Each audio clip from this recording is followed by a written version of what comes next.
Hi,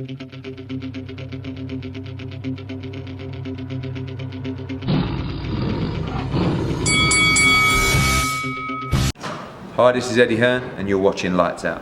This is Faisal Khan for Lights Out, proudly sponsored by Spartan. So we're here at the Box Park Arena in Wembley, where I'm delighted to be joined by boxing promoter Mr. Izzy Asif. Izzy, assalamu alaikum.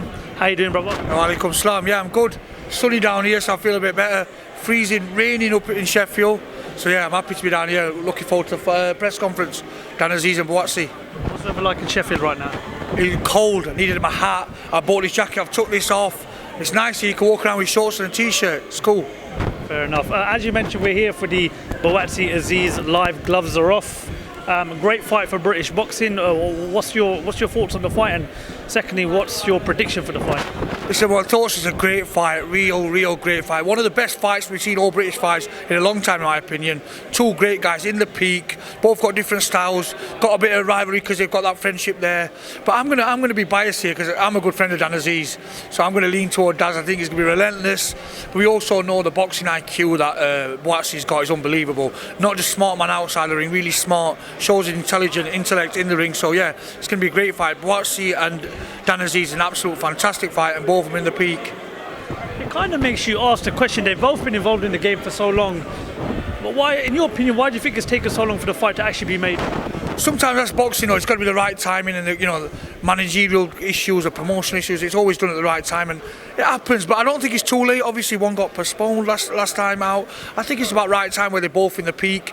Maybe a year down the line, it might not be as good, but I just feel like they're both in the peak of their careers. They're both going to put everything on the line, and it's a genuine fight that could go either way. But I'm going to lean towards Azeez.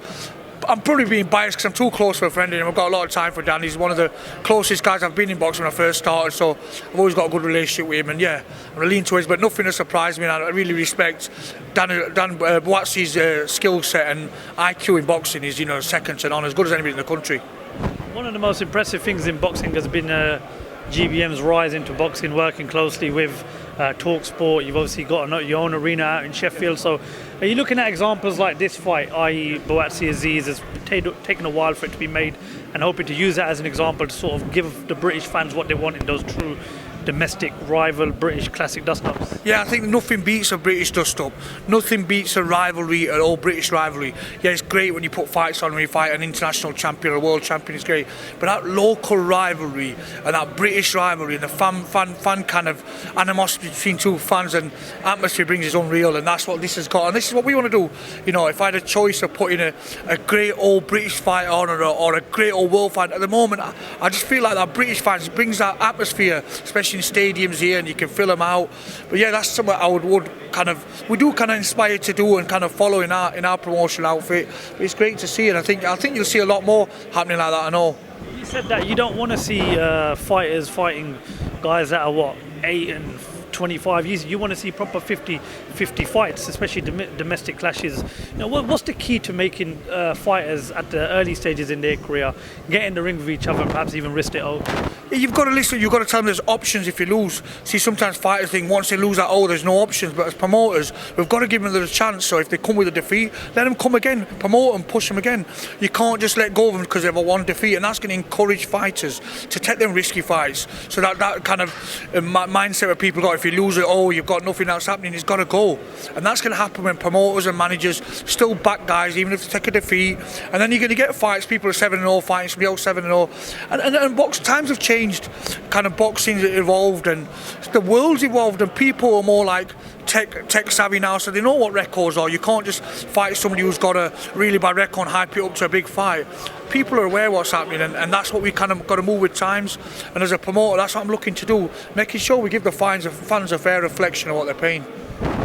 We were just talking about your up-and-coming show, which takes place next Saturday. You mentioned some of the names that are going to be hoping to turn up on fight night. And I absolutely love what GBM Sports are doing right now. Some great fights, great arenas, and you've got big names turning up in as well. So just talk to us a bit about the show next Saturday night and what the fans can expect. Yeah, we've got a fantastic card.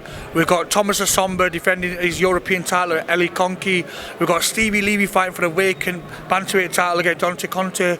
We've got Shaquille Thompson, who's going to be taking Gio Cantor's real tough fight.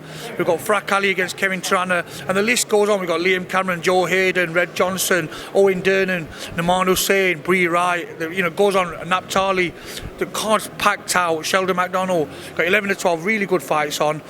Top of the card is really, really is top drawn, and the top 4 fights could really go either way, and that's what kind of excites me. And I said in a few interviews before, when I'm going to these kind of shows, I don't want to know which way the top of the bill goes. I want to know which way the belt's going to go. Is it going back to France or is it staying in Sheffield?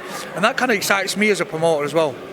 One of the names that you mentioned that you're hoping to turn up next week is Billy Joe Saunders, who's not fought since 2021 now. I know Billy's been in the gym, he's been working relentlessly. Can you honestly say that this is going to be the year where we see Billy Joe Saunders come back into boxing and get in the ring and see what's left of him? Yeah, listen, Billy Joe Saunders does what Billy Joe Saunders wants. He's financially invested well, he's in a good place, he's been a great supporter and fan of GBM and me personally. Got a lot of time for Billy.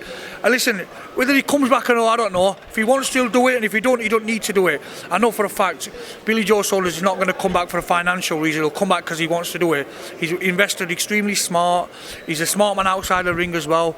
And yeah, he's matured a bit, like we all do. We all do stuff that sometimes maybe we're not proud of, but he's matured now. He's giving a lot back to the community. I know he's doing a lot more with younger boxers as well. And Billy Joe will do whatever he wants. Listen, he could come back. I actually on phone to him early on a message just and said I've not spoke to him for a while. He said I'm getting my head down training. So listen, he'll do what he does.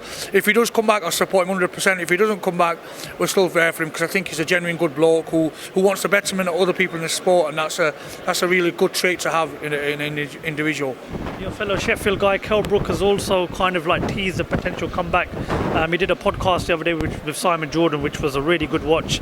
He said that he dislikes Chris Eubank Jr. more than he disliked Amir Khan, which for me was kind of hard to sort of even understand. But yeah, he said that's a fight that would get him out of bed and would sort of get him back in the ring. I know you know Kell Brook pretty well, great career, former world champion. Beat Amir Khan in the fight that he chased, well, I shouldn't even say chased, but a fight that he wanted most of his career. So would you like to see Kell Brook back, or do you think he's done enough for boxing? Listen, I think he's got a couple of fights in him, and Kell's another one who don't really need to come back financially, and that's why, it's not just about money when people like Kell Brook and Billy Joe come back to fight. They come back because they feel like they can give a little bit more to the sport or maybe achieve a little bit more. It's not just for the financial gain, which is a positive thing. Will he come back? I've seen him the other day, he looked in tip-top shape. From rumours I'm hearing, he's training regular, he's in good shape, didn't really look overweight. Obviously a good friend of mine, good friend of his dad as well. And yeah, listen, I reckon he would come back. I reckon Kell Brook would come back. If you're going to pick the two, would he fight Eubank? I think that's the kind of fight. You can't get Kell Brook to come back and have a warm-up on a 10-rounder. That don't mean much. It's got to be a big fight in him, and that's the kind of fight Chris Eubank Jr. that gets him up for it, or a Conor Benn fight. Something along them lines will be what he comes back for. But I reckon you'll see Kell Brook in the ring 2024.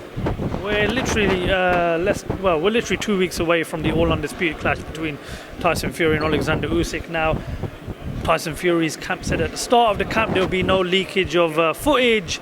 Everything is going to be closed off. I'm pretty sure it doesn't help when there's a lot of rumours circulating that Jay Opetaia dropped Tyson Fury in training. Do you believe that was the case, or do you think that maybe it could be mind games from Tyson, or it could just be all BS?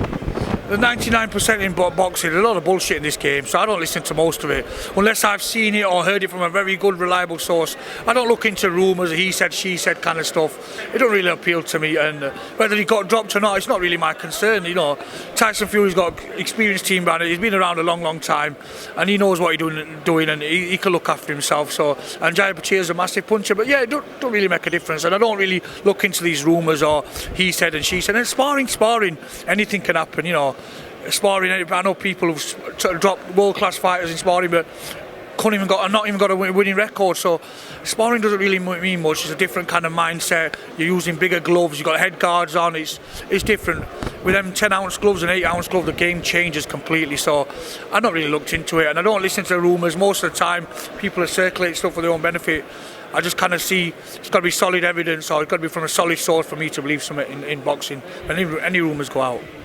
The performance against Francis Ngannou wasn't a great one, but it was enough to get the job done. I'm pretty sure you know Tyson's camp very well. I'm pretty sure you know how hard he's going to be working. Are you expecting the best version of Tyson Fury when he takes on Alexander Usyk? Or do you feel as if that performance might show that obviously time isn't his best friend right now, and that he could be on sort of like a decline as he moves on into this sort of perhaps maybe the last phase of his career? Well, I don't think one thing for fact, he's going to come 100% prepared. Whether he's gone past his 100% best, I don't really know. Listen, that only time will tell. I don't think he will. I still think he's got enough to beat Usyk. I think he's a bigger man. I think he's going to really use that strength, lean on him, and have him away. But listen, another one, Usyk. It wouldn't surprise me if Usyk put a masterclass performance on again and moved around with his angles, because he picks angles brilliantly. So I think it could go. I'm going to favour a Tyson Fury win, but it wouldn't surprise me if Usyk come down and really boxed unbelievably with his IQ and angles he creates. He could look, could make Tyson look average if he don't get it right. Usyk is that good and he's got that much skill about him. But let's see, I'm going for a Fury win. I think he's too big, too strong, too much boxing IQ, too smart for him, and I think it's going to be a Fury win. Right, Izzy, before I let you go, I'm going to give you this opportunity to sort of send out a bit of information in regards to your show next week. You can thank your sponsors and thank all those that are involved. So yeah, take it away. First of all, thank our sponsors, because without them nothing's possible. Avant Water, Talksport, Maurice Andrews Solicitors, Eco Energy and Indus Catering. Massive thank you to them. February the 9th, if you've not got a ticket, we are almost sold out. It's going to be live on Talksport, YouTube Boxing. Watch it. It's going to be an action-packed night, great fights, 2 title fights on, plenty of 50-50, knockouts, dramas, tears, whatever you want, we're going to bring it. It's going to be a good night. So Talksport, YouTube, next Friday the 9th, watch it and watch what all the hype about GBM Sports is about. Izzy, that's brilliant. Thank you very much for your time, and thank you for talking to Lights Out, brother. Thank you. Cheers.